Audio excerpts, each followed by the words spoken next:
دوباره دم باش گهدار و بینرین بویر اف ام دبشه چیروکا سرکفتیکی روز می بحثا چیروکا گچکا کرد جه روجاوای کردستانی لی فنلندای کاری اولهیا گشتی دیگه لرخویجیش خد سال 2023 خلاتا پنابر یا فنلندی بدسخستیه بریوان سلیمان میوانامه نهابریا تليفوني تولي برنامج مدبة تاكون بحثا چیروکا و بکن دمات خوش به بریوان سرسرا سرچاوا روش باش روش باش جبوتا و سفاس جبوت تولي بوناته تاكون بحثا كاري تبكن و چیروکا تبكن يا پنابري لوي ولاتي بریوان دسبه با گهدار و بینر بهتر تناس بکن گلو بریوان جکو داری جرو جوای کردستانی بریوان کیه کرم بکرتی از بریوان مش باجار قامش لومه و از آنا لفيلندا دشم از 2012 هاتم فيلندا بله باش بریوان جه 2015 شخوت کوچبری وی ولاتی بویه دسپیکا دل وی ولاتی چاوا بو او قناغا دسپیکی زحمتي هبونا أو قناغ أري والله قالك ما زحمتي ديد أزوجك خطني هاتن فيلندا ويشاغشي أزنوز دا صالبهم وزاتر من قامش لو ما قالك خندنا كريش برقو أز وقبي مكتوم القيد بوم يعني تشتك نظاني بو خندن من نظاني بو بس دي سامجي وق باقلك خلطة مراج خو بجاني خو زاروكا خو زركتم ريخو بري مجي الفنلندا هبون بس دي ساجي يعني مزحمة بود زحمة بود نيدي تجالي زما جالية دركتني يعني ما تشتك نظاني بو بس دي ساجي مقو يعني باعتباري وق بزهات في دولتك انها استخوازم خو بدم خياكرن جيبي از كيمة يعني از بيجم انه اسكا كردك الفيدري امش وق بيج الصفر تسبيكرنا انه از في مجتمعيرة آلي كاريه بكم وأم ببنيك بيك إنه شوار بدم خياكرن إنه أم كرجي أم كارن البيدر جي باجار عراقن پر باش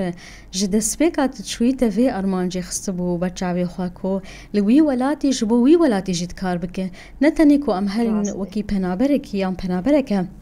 باش بریوان بری ام بحثا کاریت دواره او لهیا گشتی بکن خواندنات چاوابو بری وی کاری هلبتا خواندن کری تا کت در باسی وی کاری ببه ام بهتر ناس بکن أري راستي أول شي من الفيدر وقت بيجن أعدادي خونت ديت يعني وقتها قو بتشكيت جوان بي فنلندا مجبوري يعني مدرسة نظامي بخوينت كاري بي شهادة بي بسطيني جبوت هدي بيش كافي فواجه اختاديت انه يعني اسنهاتم وقت باستازمه هشت نزرم اعدادي بخوينم دويدا وقت بيجن انه بكالوريا جي خوند الفيداري ما خلاص كر ودورا شوم مهنة خوند جيرد بيجن يعني قبل العام بلي اقصري عفو قسنا بيه بكردي خوشك نظام فيش سازي بلي في شيء ما أوجي خوند تقريبا 6 سالة دمت سال كده خلاص كر يعني موقبي معلمتي قال كي باشاني متامستاند بلي إجا وقبي معلمين جديد إنه يعني شكل جمعها يعني ما شاء الله خوندنا جناح ناحية خوندنا وعلامتها وأنه أزوفير دبل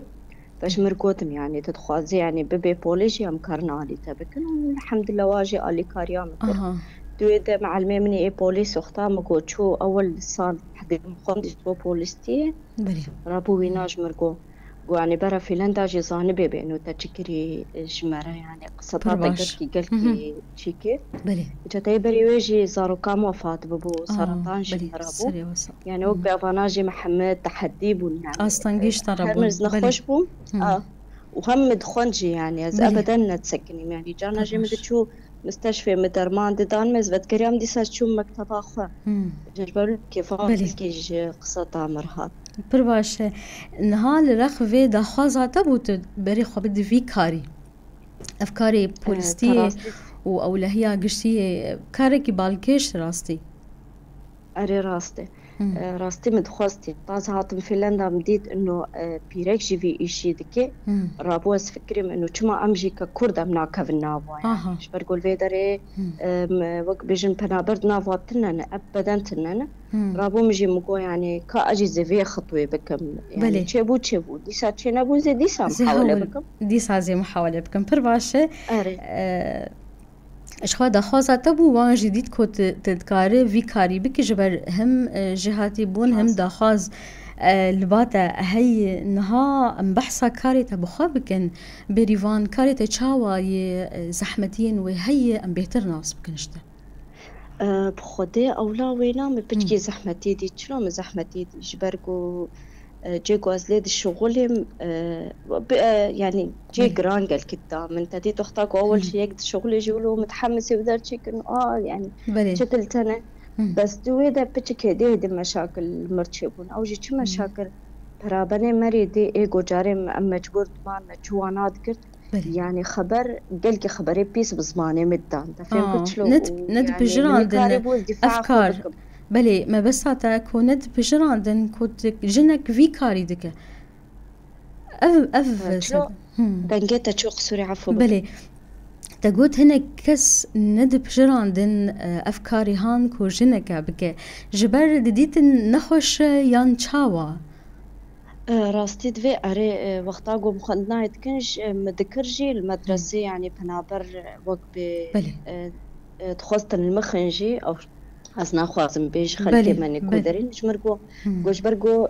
تي ريد دي كتشكي مجي قروش رجاجي أو جي بيخوندني بكن أنو بيخوندني بك بلي وكس نكاري ري بيشيام بقري مادا مداي برخوازي بيخوندني بك مجي كس نكاري باشا إجافتا شغل جي تديد شغل كر دخوست ندي صار يام بقرن ودي ساج الحمد لله باش در باز فرباشة صار بي شغلي بركي أفروش أف چاندا هان يا جواكي بركي بري هيامكي چند سالان هبو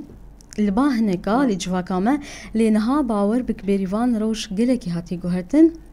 هزين ما ينجن ينلشكريش خوا هنن أوجي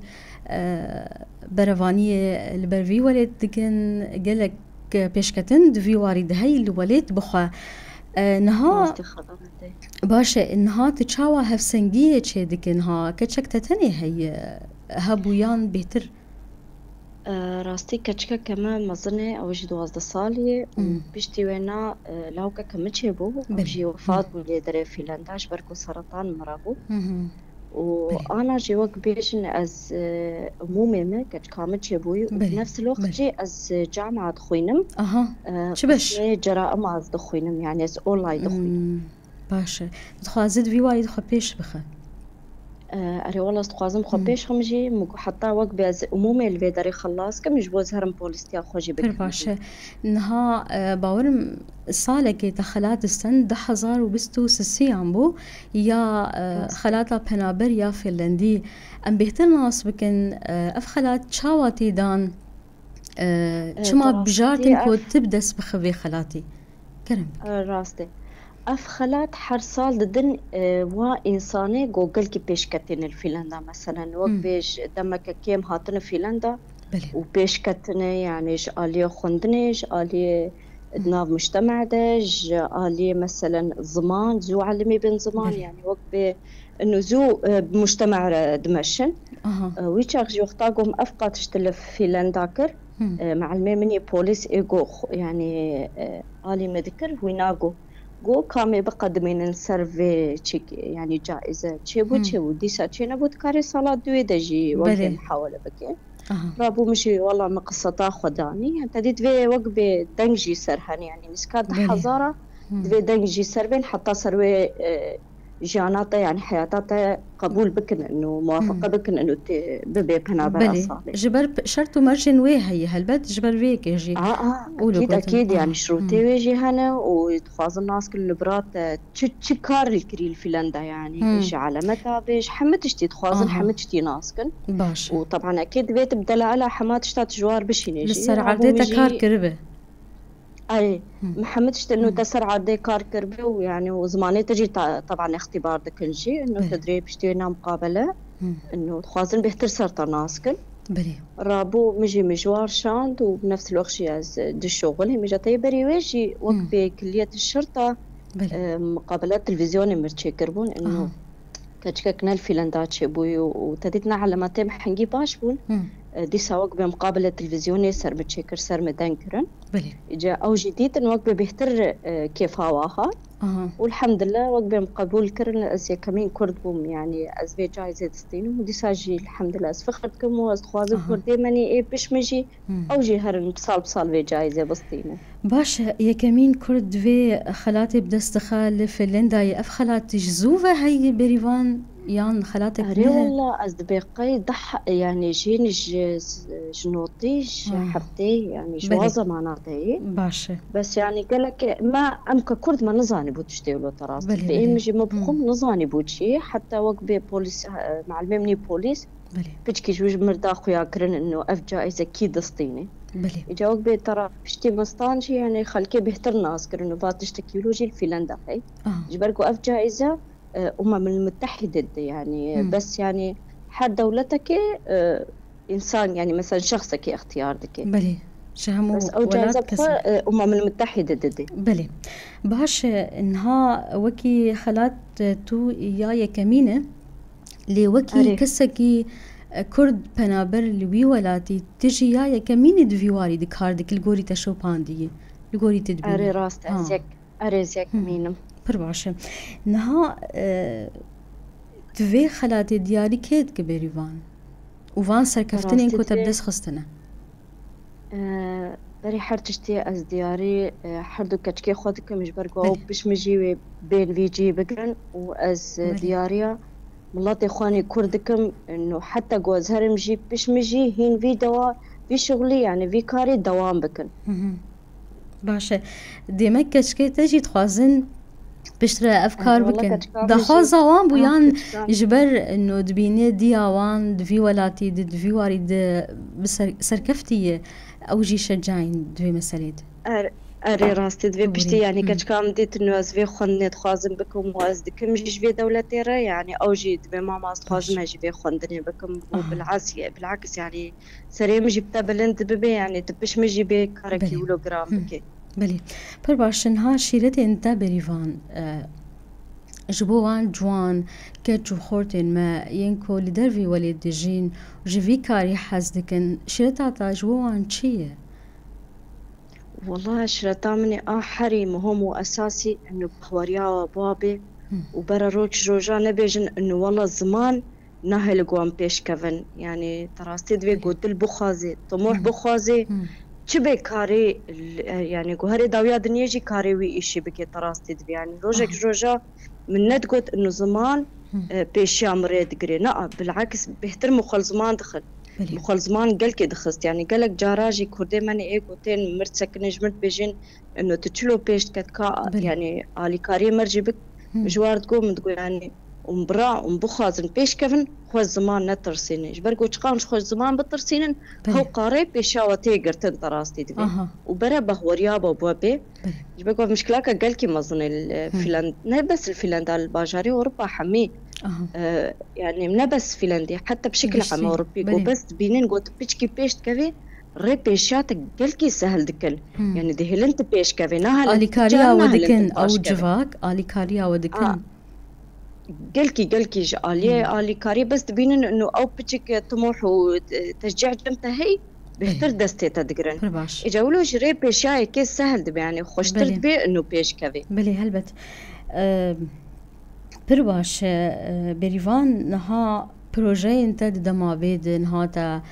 في كاري ديك تحاول ديد في كاري دو خو بيش بخ لرخويجي دتخوازه دواري خوندني جي خو بيش بخ دكاري او لهي قشتي بروجي انت دما بيد تشخون هي تتخوازهين بيك بينا تراستي في خوي مني ايه حريق وازدو خازم بكمل في باجاري انه ازدو خازم يعني آلي كاريا مجتمعي فنلندي وآليا مجتمعي ماني كرد قصري عفو بكسر زماني مني كردي يعني خش يا قرنك خليك شتفهم بك بلي كرم بك اري ازدو خازم الفيدري روجك روجاق واز ببن بوليس واز ديك بناف حكومتي ازدو خازم يعني ازهين كردنا بخورتي خنفيجي يعني بخوريا بيحترم ما بي ويعني كمان جينا جلو جران ترجي أري كردي مد برلمان دهني غير جي دهني بس تخوازن يعني نا استني جيكي ولو جران دبم استخوازن قلك بخور بينم وام جي خل فاوري ولو بقرن وبخوريا بكرديا بي وام كارم جوجا امجي قرارا في وڵاتی جی بدن بواره. پر باش دخوازاتی کو بهتر کس هبن دوی وارد الوی ولاتی بکن تاکو کاربن ببن دنگك جبو جوهرينا روشا كردي ملوي ولاتي ما بس تأذى باشا لداويت بخاص كي بيجي بريفان كرم بك استخازم ساعتا وقلكي خوش بك مدسي وصاغبي وحركز دنجي ما بك ووقبي تشجيع بيرتشي ببي انه اوجي بهتر بشجعيكو بخازي بكاركي ولو بك الوابلاطي غريب بلي پر باش از هيفيا سركفتنيش بوتا تخوازم وهردم طول بيش بريفان سليمان تبمر ببريا تليفوني قلك سباسش بوتا